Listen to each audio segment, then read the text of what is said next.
Okay, so today we're going to talk about absolute value functions and inequalities. We want to graph absolute value functions or absolute value equations, and we want to graph absolute value inequalities. We'll talk about domain and range, bring that back from Algebra 1, and we'll talk about something called right-in behavior that we will use as we discuss different types of graphing functions. Okay? All right, before we get right into graphing these guys, we need to remember what absolute value is. Okay? Well, first off, absolute value is denoted by these bars, right? Absolute value. Absolute value of 2 means the distance a number is from 0 on the number line, right? So 2 is a distance of 2 from the number line, on the number line. It's a distance from 0. So the distance that 2 is from 0 on the number line is 2. So the absolute value of 2 is 2. Well, it's interesting that also the absolute value of negative 2 is the distance that negative 2 is from 0. Negative 2 is also 2 units from 0. So the absolute value of negative 2 is also 2. So when you take the absolute value of a number, it is always going to be the positive version of that number. Distance is always positive, therefore absolute value ends up always being positive. Once you actually take the absolute value, we drop the bars and we simply say that the absolute value is 2 or whatever distance that number is from 0. Okay? That's the first thing that I want to make sure that we understand about absolute value. Now, the next thing that we're going to need to talk about is the parent function for absolute value functions. And the next thing I want to talk to you guys about is, like I said, the parent function. Parent function is the most basic form of a function family. So in the absolute value family, this guy is the most basic absolute value function. This, y equals the absolute value of x. That function, if we were to graph it, okay, well, we can do this the same way we did with linear functions when we first learned how to graph lines. We can use a t-chart, right? So x values, y values. If I plug in 0, and guys, this is not in your notes, so don't worry about trying to find it. Just hang in here and just watch this for a second, okay? So if we plug in 0 for x, the absolute value of 0 is 0. So the point 0, 0 will be on the graph. Okay? If we plug in 1, the absolute value of 1 is 1. So the next point would be 1 comma 1. If we plug in 2, the absolute value of 2 is 2. So the point 2 comma 2 would be on the graph. Okay?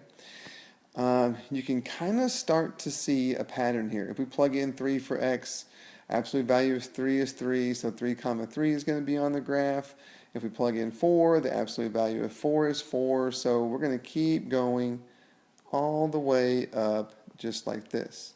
Now, what if we plug in negative 1 for x? The absolute value of negative 1 is 1. Remember that absolute value is always positive. So, negative 1 comma 1 is going to be a point on the graph. If we plug in negative 2, the absolute value of negative 2 is 2. So the point negative 2, positive 2 is going to be on the graph. And you can start to see the pattern there as well. Negative 3, the absolute value of negative 3 is 3, so that point's going to be on the graph, and this graph's going to keep going all the way up straight up like this. And so what you end up getting is this v. The absolute value function looks like a v. That's the parent function. And there's something called a vertex. That's that corner right there. So the vertex is at 0, 0.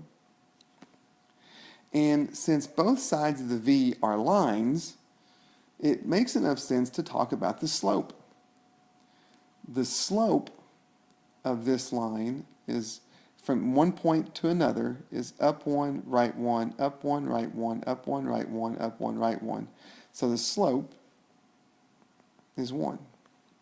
Now, for an absolute value graph, and I know if you go the other way, if you go to the left, you're going to go up 1, left 1, up 1, left 1, up 1, left 1. So that slope might seem like it should be negative 1. Okay? But when we talk about the slope of an absolute value graph, we're always talking about the right-hand side of that v. Okay? And so the slope here is 1. Now, we don't let m be the slope, because this is not a line. M is the slope of a line. So what we do is we let a stand for the slope of an absolute value graph. Okay? So that's some quick background on absolute value functions. What we want to do in this particular lesson is just tell you how this v moves as the parent function changes. Okay? As we do things like add 6 to the outside of the absolute value bars, or if we subtracted 1 on the inside of the absolute value bars, you got x minus 1. Okay? Or where to go to look for the slope and how that slope will change the look of the graph as well. Okay? So with that in mind, we go into sort of the shortcut version of how to graph an absolute value function. Okay, now we can get back into the notes.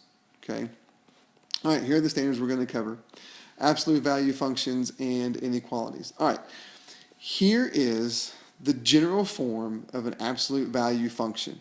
Okay, now the parent function is y equals the absolute value of x. But we can add some numbers to the outside of the absolute value bars. Add or subtract, sorry. We can add or subtract numbers to the outside of the absolute value bars. Or we can add or subtract numbers on the inside of the absolute value bars. This guy out here, this a, is what we call the slope. And we'll always find it just in front of the absolute value bars. Okay? Now, here are some things that these numbers let us know. Okay? A determines what we call right-end behavior. The right side of the graph, what is it going to do? And your two options are, and REB is an abbreviation for right-end behavior that you're going to see throughout this. Okay? Okay? Now, if A is positive, and you see this right here, if A is positive, then we know that the right end of that V is going to go up towards infinity. If A is negative, and it says so right here, then the right side of our absolute value V is going to go down towards negative infinity. Okay? It's what we call the slope of the right side of the V. Okay? Now, the number on the inside of the absolute value bars, whatever number we add and subtract to the x on the inside of the bars, it's going to cause a shift in that v. The v that we just graphed is going to move left and right, up and down. Okay? This h, okay, inside the absolute value bars is going to shift the graph left and right. Now, it's going to shift it a little bit opposite of what you think that it might. Okay? If h is positive, so if we had something like x plus 6, then that's going to shift the graph, all the points, to the left, not to the right. Seems like it should shift it to the right because it's positive, right? But it's not. Since it's inside the bars, it's going to shift it opposite and shift it to the left. If, instead of adding, we were subtracting 6, then you can see down here that it's actually going to shift the absolute value bar, the parent function, that basic v that we just graphed. It will take all those points and shift them 6 places to the right. Okay, it shifts opposite of what you think. All right? That's with the number on the inside, h. The number on the outside, the k right there, that's going to shift the absolute value v up and down.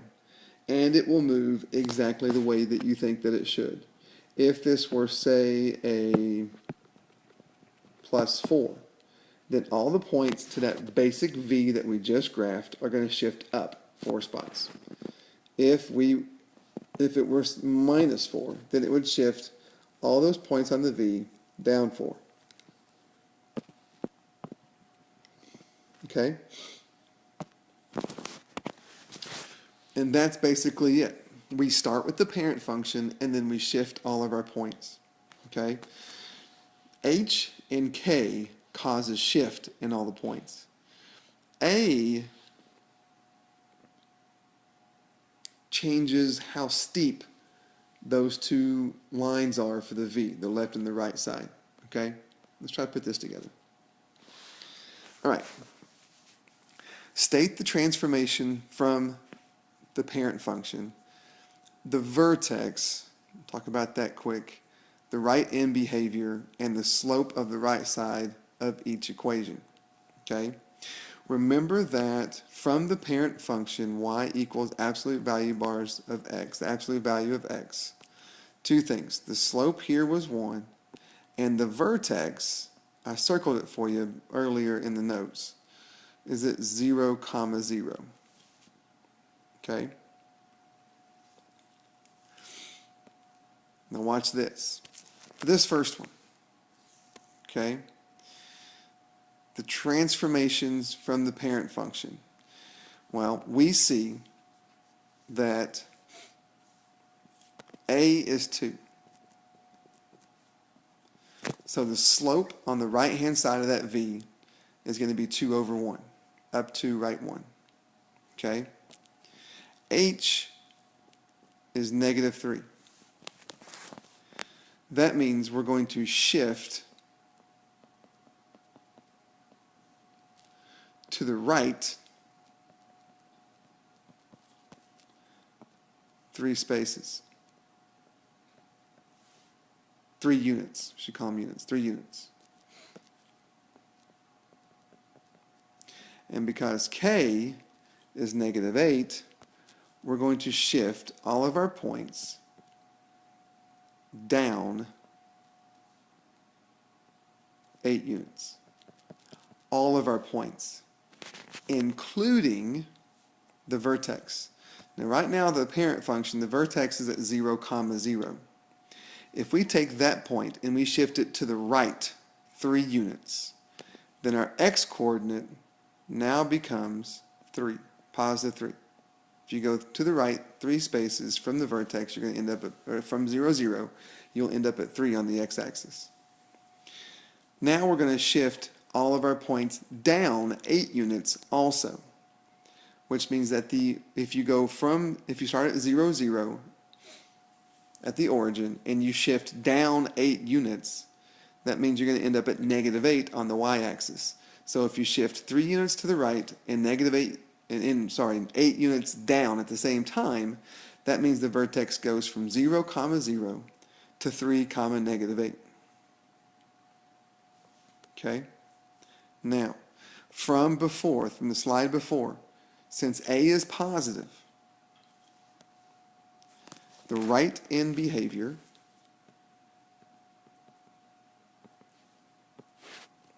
is going up to positive infinity. Okay? And so we got everything we need to graph this absolute value function. We would go put the vertex at 3 comma negative 8, use 2 as our slope, and go up 2, right 1, up 2, right 1 to create the right side of the v. Then we would mirror image that on the left side. Instead of going up 2, right 1, we would go up 2, left 1. We'll see this in a second. And our v should open up to positive infinity. Okay? That's how all these numbers work. All right? Now, number 2. A is negative 5 over 3. That's our slope. Okay? Since A is negative, that means our right end behavior is going down to negative infinity. And that's because A is negative. Okay? Now, H, which is here, is 0. So we're not going to take any of the points from the parent function and shift them left or right at all. Okay? Which means that the x-coordinate for the vertex does not change from the parent function, and it stays 0. Since k is 9, that means we're going to shift all of our points from the parent function up 9 units. So that means the vertex has to shift up 9 units.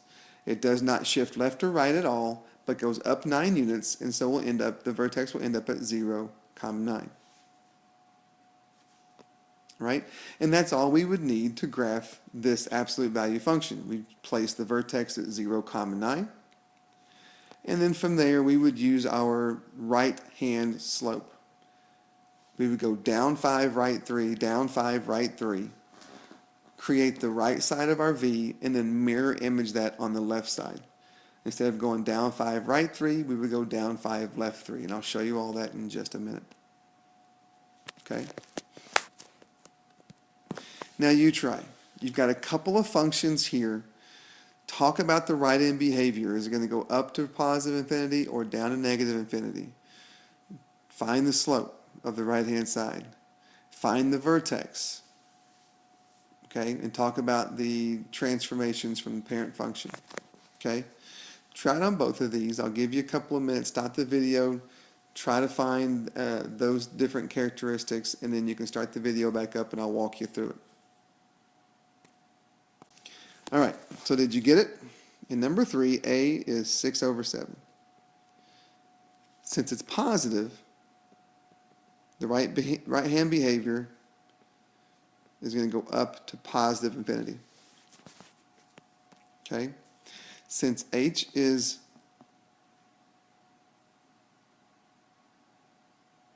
seven, that means we're going to go left 7 units. Remember, it goes the opposite way that you think. Since k is, well, there's not a k, so k must be 0, which means we're not going to shift up or down. No shift up or down. That means the vertex, which was normally at 0, 0 for the parent function, would be at, okay, take 0, 0, shift it 7 units to the left. That'll put us at -7 on the x-axis. And then do not shift it up and down at all, so we're going to stay at 0. So the vertex would be at -7, 0. Okay? For number 4, A is -3. The right end behavior is going to go down to negative infinity. Okay? H is positive 11, so all the points of the parent function are going to shift left 11 units. Since k is positive 9, that means all the points from the parent function are going to shift up 9 units, including the vertex.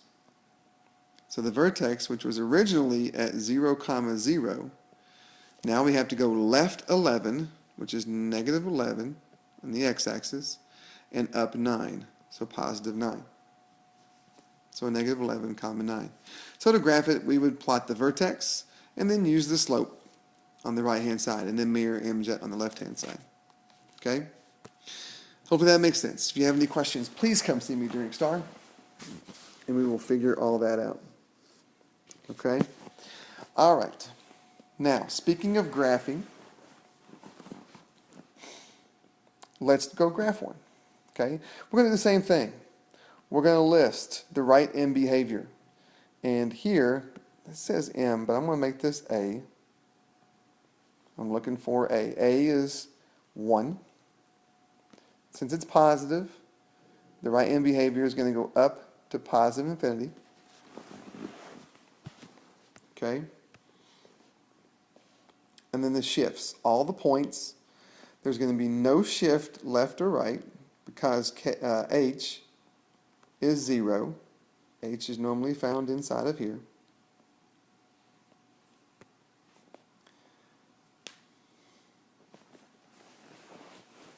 Okay? And because K, so H is 0, K is 6. Since K is 6, that means we're going to shift up 6 units. Which means now the vertex is going to be at 0, 6. So to graph this, I go to 0, 6, which is right here. And I use the slope. The right-hand slope is 1, or 1 over 1. So I'm going to go up 1, right 1, up 1, right 1, up 1, right 1. You can keep doing this all the way up if you want. To create the left-hand side, we're just going to do the mirror image. So instead of going up 1, right 1, we go up 1, left 1. All the way up to here. There's your V. If you notice, the right end is going up to positive infinity, so we must be in pretty good shape. Okay?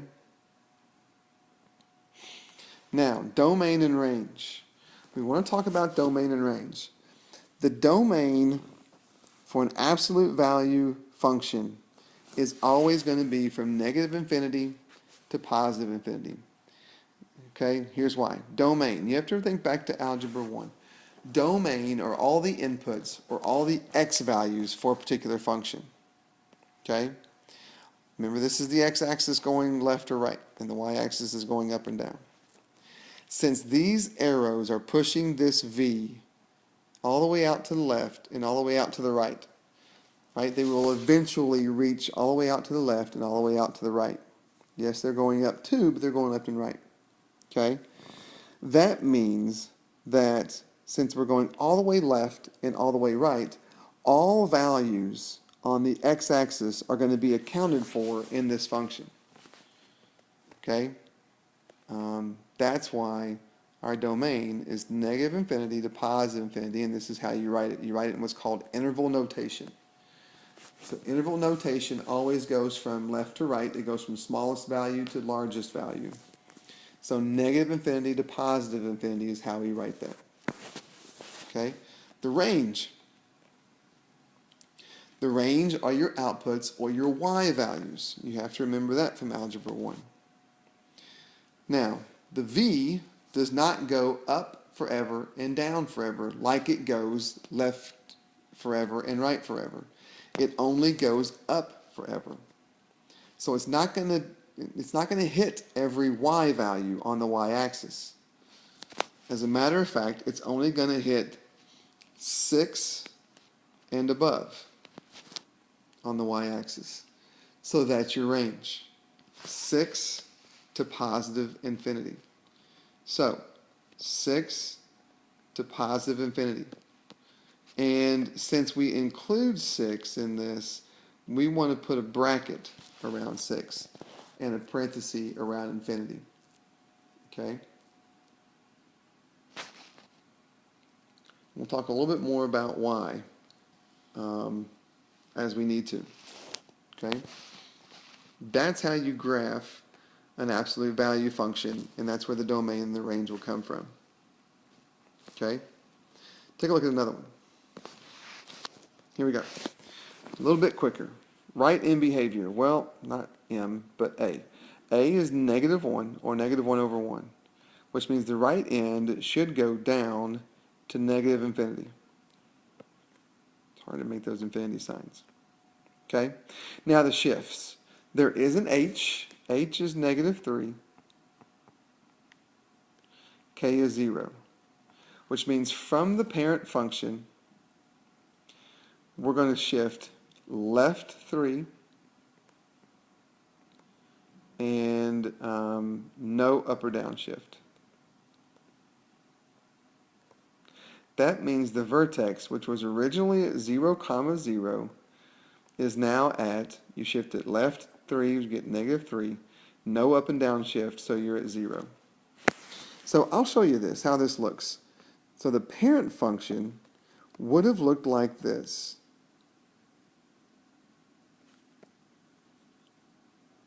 That was the very first thing we graphed early on. Okay? In the red. Now, when we graph the blue, the vertex now is at -3, 0. And the slope is -1/1. So the right-hand slope, we'd go down 1, right 1, down 1, right 1, and we would create this side right here. Okay? And then we can mirror image it on the other side to create the other side. So you can kind of see how the parent function has changed. It shifted to the left 3 places. Oh, you know what? I said to the left. Sorry. We need to back up. If you're sitting there saying, wait a minute, I thought it was supposed to go opposite of what we think if it's inside the absolute value bars, you're 100% right. This actually needs to go right 3. I made a mistake here. Let's back up. So that means the vertex is actually going to be at 3, 0, positive 3, 0. Then we go down 1, right 1, down 1, right 1. And then we can go down 1, left 1, down 1, left 1 on the other side just to get the mirror image. Okay? Sorry about that. So, from the parent function, we shifted the vertex over to the right 3 places, and then we actually flipped it down. We flipped it down, and that's because that the A was negative. Okay? Now, I'll do that, and I want to get rid of the parent function so that we can talk about domain and range. Again, absolute value graph will extend out to the left forever, this way forever, and out to the right forever all the time. So your domain, your x values, what x values will the graph hit? Remember, x, it's all these numbers on the x-axis, right? X-axis goes left and right. The v extends left and right forever. So that means that all the values in the x direction are going to be accounted for. So our domain is negative infinity to positive infinity. It's always going to be that for an absolute value function. The range is the one that we have to think about. The y values. What y values are being affected or being touched by this absolute value function? Up and down. Look up and down. Well, it starts here at 0 for y. Right? That y value would be accounted for because the vertex kind of, I don't know, touches it, if you want to think about it that way. It doesn't actually touch the y-axis, though. But that's, you know, the range includes 0 and then goes down forever. The v opens down forever. In the y direction, the v starts at 0 and then it goes down forever. So that means our range is going to be from negative infinity to 0. And yes, we write negative infinity first because negative infinity is smaller than 0. And we always write smaller to larger when we do our interval notation. And that's how you write domain and range. Okay?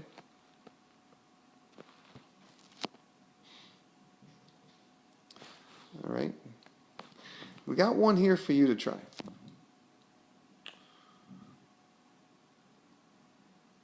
So try this out. Y equals absolute value of x plus 4 minus 3.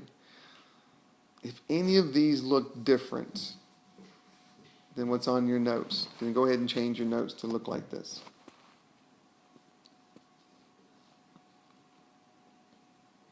Okay, go ahead and come up with right-hand behavior, your slope, your shifts, graph it, domain and range, the whole shooting match, and see what you come up with. Okay, pause the video, give it a shot, and then start it back up, and I'll walk you through it. Okay, here's number 7. So, right-hand behavior depends on A. A is 1 over 1. It's positive, so the right-hand is going to go up to positive infinity. The shifts. H is positive 4. K is negative 3. That means that we're going to shift left 4 units and down 3 units, all the points. Which basically means the vertex is going to be shifted. And from 0, 0, if we go left 4, we go negative 4, and then down 3, we go negative 3.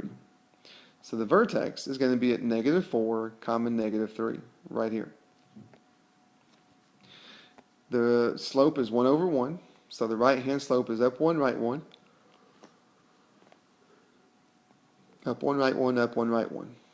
We can go all the way up if we want to. Okay? And then mirror image that to get the other side. Up 1, left 1, up 1, left 1. And we go this way. There's your graph. The parent function shifted left and down, and the right-hand slope ended up being the same as the parent. Okay? Domain. There's your v. Your v goes left forever, goes right forever. So your domain is going to be negative infinity to positive infinity. It will always be that for an absolute value function. As a matter of fact, it should always be that for just about any function, but definitely for an absolute value function. Range, the y values. What y values is this graph covering, right? Well, it starts at negative 3. So the values that the y-axis are being affected or are part of the function, it goes negative 3 up to positive infinity because it goes up to positive infinity. So we go from 3 to positive infinity, and we put a bracket around the 3, and we're done with the range. Okay? Does that make sense? All right. Another one here for you to try. Have you tried this one yet? Okay, again, it might be different in your notes, so make sure that you change it if it is. Okay? Change your notes to be the same as this. Okay, again, stop the video, give it a shot, start it back up, and see if you're right. Okay, so the slope here, A is negative 5. The right-hand behavior, the V is going to go, the right-hand side of the V is going to go down to negative infinity. Shifts. H is negative 3. K is 2. So we shift opposite what H suggests. So we're going to go right 3 and up 2 because of K, which means that our vertex is going to be at right 3, so positive 3, up 2, so 3 comma 2.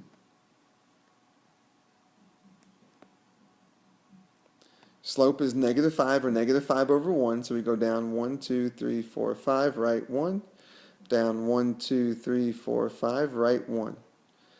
Mirror image this guy, so we draw the right hand V there, and then mirror image.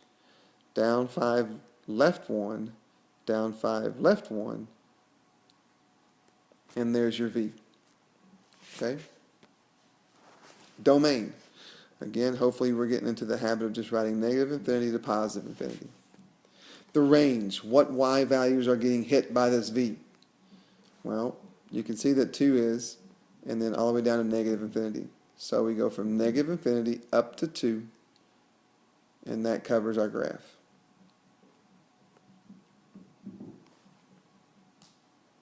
Okay? Getting easier? I hope so. All right? Still not making a lot of sense. Make sure you come find me and get some help. Now we're going to shift our focus to inequalities. And a lot of the y's I'm going to leave alone in this video. Just going to show you how to do it. Um, we will find more time to discuss the whys a little bit later. Okay? So inequalities are a little bit different than equations, right? And so what we're talking about with an inequality is something like y is greater than or equal to the absolute value of x. So that might be sort of one type of inequality from the parent function that we could do. Okay? Now, just like graphing linear inequalities, graphing lines, you have to think way back when, right? You either drew a solid line or a dotted line. And what determined whether you drew a solid line or a dotted line for those linear inequalities is the same thing that will determine if you draw a dotted or a solid V. Okay? If your inequality is just greater than or less than, then your V is going to be dotted. The points on the actual V will not be solutions to our function. Okay?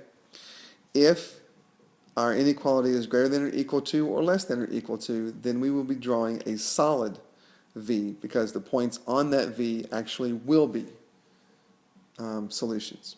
Okay? Everything else kind of becomes the same. And then we have to talk a little bit about shading as well. Okay? So we'll draw the V the same way we've been doing it, but now we've got to do some shading because there will be points that will be solutions that are not on the actual V. And that's because of the greater than and less than, the nature of that. Okay? But it becomes pretty simple. If our inequality is greater than, period, then we're going to shade above the vertex. If it's less than, then we're going to shade below the vertex. It's just that simple. Okay? Well, let's put it to practice. Here's the first one. Y is greater than 1/2 absolute value of x minus 1 minus 2. So the graphing is going to be the same thing. It's going to be the same we've been doing. So A is 1/2, which means that our right end behavior is going to go up to positive infinity. Since h is negative 1 and k is negative 2, our shifts are going to be opposite of what we think for the h. So we're going to go right 1 and exactly what we think for k. Go down 2. So our vertex is going to end up being at 1 comma negative 2. Okay? So let's go graph. 1, so over 1 down 2, 1 comma negative 2, that's our vertex. Our slope is 1 over 2, so we're going to go up 1, right 2, up 1, right 2, up 1, right 2. And then we would do the mirror image on the other side. Up 1, left 2, up 1, left 2, up 1, left 2. Now, because the inequality is just greater than and not greater than or equal to, we need a dotted line. We need a dashed line.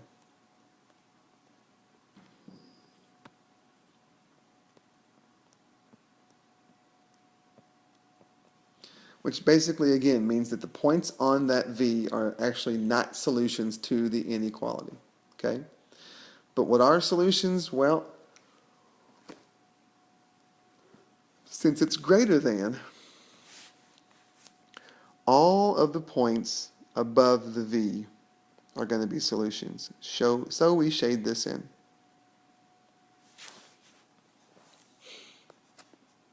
Okay? And that's it. We're done. We don't worry about domain and range here. We could, but we don't. We're not going to for this problem. Okay. All right. Another one. I'll walk you through it a little bit quicker. All right. So we're going to graph the V. A is 3. So our right end behavior says that our right end should be going up to positive infinity. H is negative 5, which means that we should be shifting right 5, opposite with the h, and k is negative 8, so we should be shifting down 8, going the way we think we should with k. That means our vertex should be at positive 5, negative 8. That's right 5, down 8. That's from the parent function, vertex at 0, 0. So right 5 down 8 puts us right here.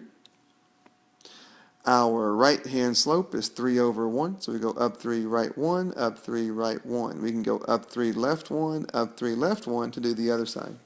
Now, solid or dotted? Well, because this is greater than or equal, or sorry, less than or equal to, we want solid. That means all the points on the V are solutions to our inequality. And because it's less than, we want to shade all the points below the V. Not just below the vertex, but below the V. So it's all these points here. The points on the outside of the V. Okay?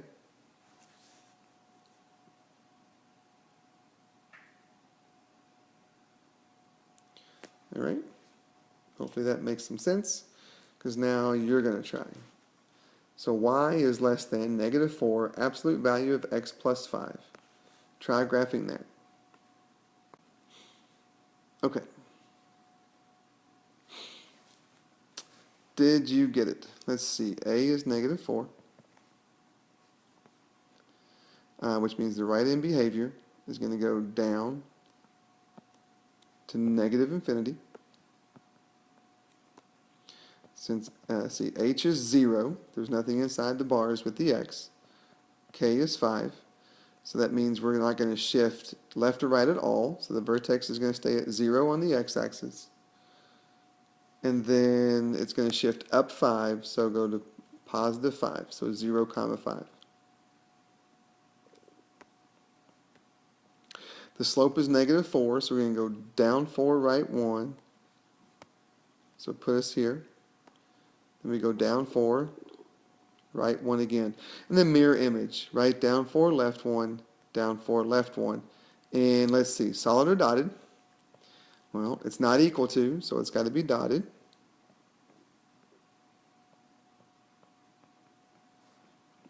And then because it's less than, we're going to shade inside the V.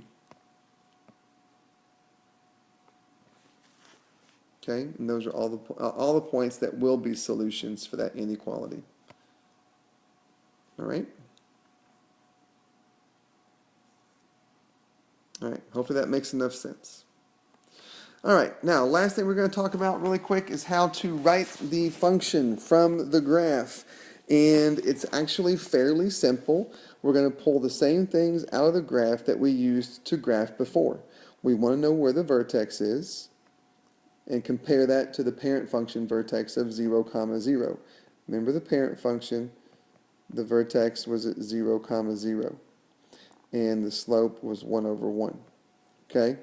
All right, for this vertex, it's not at 0, 0. The vertex is actually at, well, it's right here. So it's at -5, positive 6, which means the parent function vertex had to be shifted left 5 and up 6. We start to get a sense of what this absolute value function is going to look like. Okay? Now, every absolute value function will start the same way. We have a y on the left-hand side. On the right-hand side, we have a set of absolute value bars with an x inside. Okay? This spot's reserved for A. This is for H. And out here is for K, remember? Well, since our vertex shifted to the left 5, remember that H is always opposite of what we think. So that means that inside the bars, we must have been adding 5. Since we shifted up 6, that means that K must have been a positive 6. Now what we need is we need the slope on the right-hand side. Well, we need another point where the graph crosses a grid corner, which I think is right here. And to get from the vertex to that point, we go down 1, right 3. Down 1 is negative, right 3 is positive, so -1/3 must be our A, and there, we're done. Okay, find the vertex, find the slope on the right-hand side, and shove it into that standard form of an absolute value function. That's all you gotta do. Okay? I'll walk you through one more and then let you try one. All right. So the vertex here is at -7, 0, comma -7. Now I'm going to go ahead and find the slope. So here's the vertex. I think here's the next point on that graph that goes through a grid corner. So to get there, I have to go up 3, right 1. So A is going to be 3. Now I write my function. I get a y here, absolute value, x inside the bars, and I start going to work. A is supposed to go out front, so this is going to be 3. Since we have not shifted left or right from the parent function, then there's not going to be anything inside the absolute value bars with the x, so it just says absolute value of x. And we have apparently shifted down 7 from the parent function, so k is -7. And there you go. Okay, we're done. And here's one for you to try. Give it a shot. Stop the video. You can start it back up and see if you are correct.